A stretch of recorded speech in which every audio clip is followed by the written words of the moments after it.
What's going on, everybody? Today we have got a very fun tactic here for you guys. It is a 4-2-4 that I ended up testing out in France with Paris Saint-Germain, or PSG, and Auxerre, which I wasn't really too sure what to expect from Auxerre.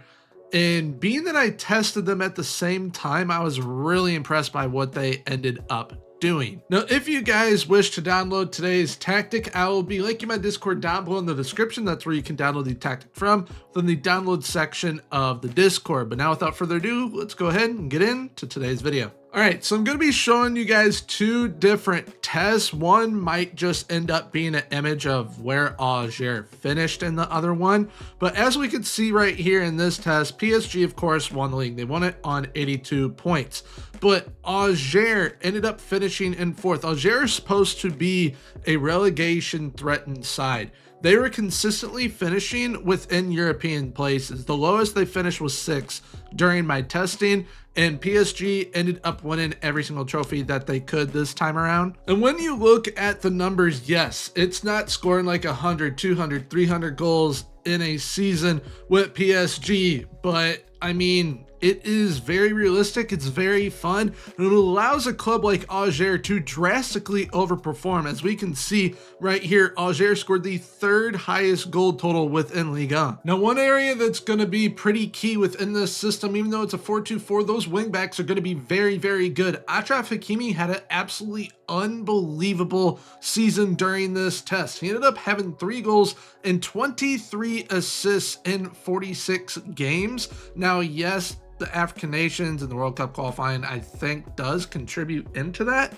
But in Liga, 3 goals, 12 assists. He got 2 assists in the French Cup, and he had 9 assists in the Champions League, which is insane. Which this PSG side ended up shutting out Manchester City by a score 2-0 in the Champions League final, with goals from Kvaratskhelia and Kang-in Lee. And really quickly, I will throw up an image of one of those other tests. I got Auxerre to finish in second behind PSG, which when they were playing each other, yes, Auxerre lost the first time around, but it was only 2-1, and then the second time around they drew 0-0. So this allows a side to kind of compete with a PSG. Yes, they're using the same tactic.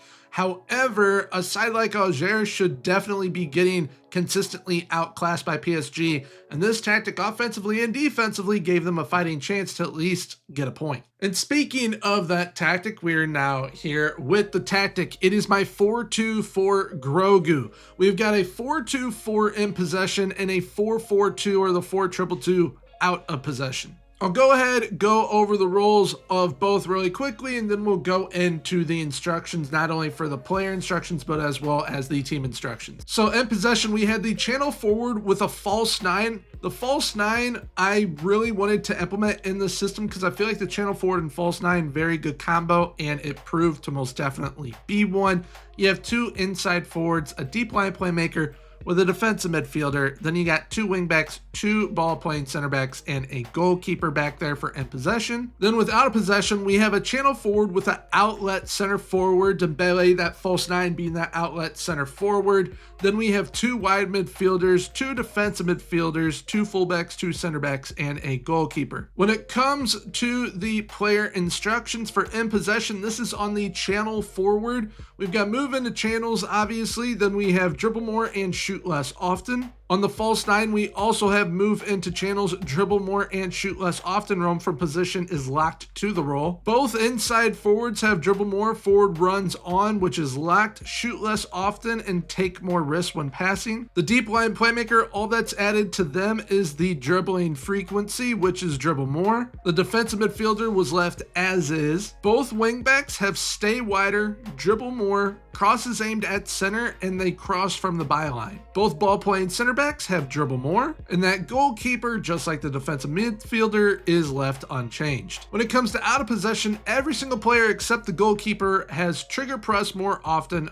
mark tighter, as well as tackle harder. If you don't like all of the cards that you get, because you can kind of be a little card happy, then go ahead and just take off tackle harder, put on standard, and it'll still perform pretty well. But now here we have all of the team instructions. So we have got shorter passing directness, higher tempo, less often time wasting, standard attacking transition.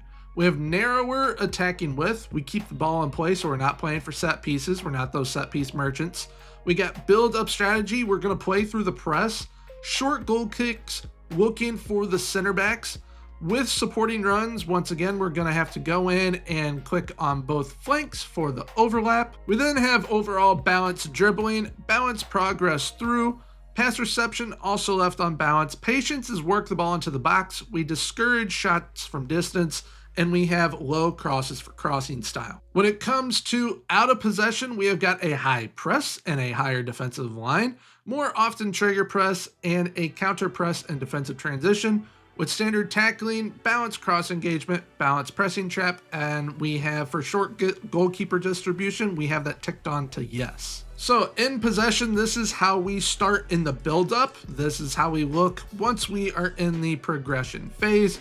And then this is how we look in the final third, which kind of looks a bit compact, but it is absolutely phenomenal. The players are insane within this system. Then once out of possession, this is how we are in that high press. This is once we are in the mid block right here. And then once we are in that low block, as you see Ousmane Dembele, that outlet center forward, looking for that opportunity for a quick counterattack for us. So there we have it for today's tactic. I hope you all enjoyed this tactic. Very fun to utilize. I'm probably going to use this for a majority of the year, not going to lie, just because of how good the 4-2-4 is going forward and the 4-4-2 in defense. It's a great combo because you get that attacking prowess, that overpowered attack, and then you also get that defensive stability. It is a great 1-2 punch. If you guys once again wish to give this tactic a go, I'll be linking my Discord down below in the description, where you guys are going to be able to download it for free.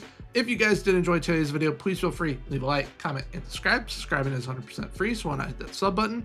And until next time, everyone, have a good one. Bye-bye.